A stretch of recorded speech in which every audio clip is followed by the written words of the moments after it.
Recently, ang dami kong nababasang mga content sa NF ko about mother na nagtitiis sa partner nila para sa mga anak nila.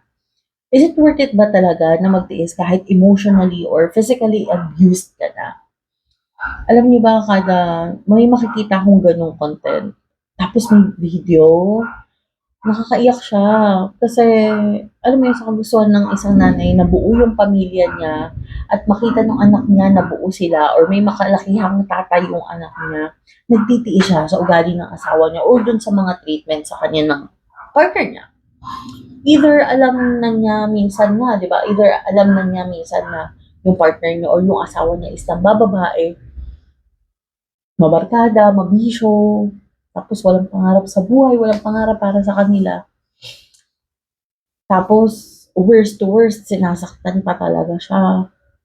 Di ba? Nakakalungkot.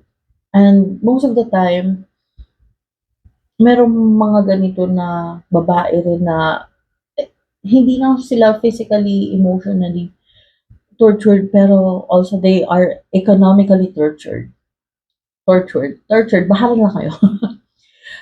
So, I have this friend before, no, not before, because she's still my friend, na nagkita kami parang before pandemic, and she is already separated to the dad of the kid. Sabi ko, bakit ngayon mo palang naisipan hiwalayan yung guy?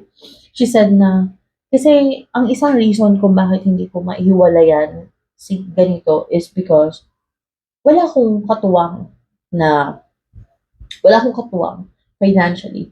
Kasi kapag naging magulang ka na kasi, di ba, you want everything to be, alam mo yun, maramdaman, maranasan, ma-experience ang anak mo, lalo na yung mga magagandang bagay. So, yun yung nag-hold back sa kanya para hiwalayan niya yung guy.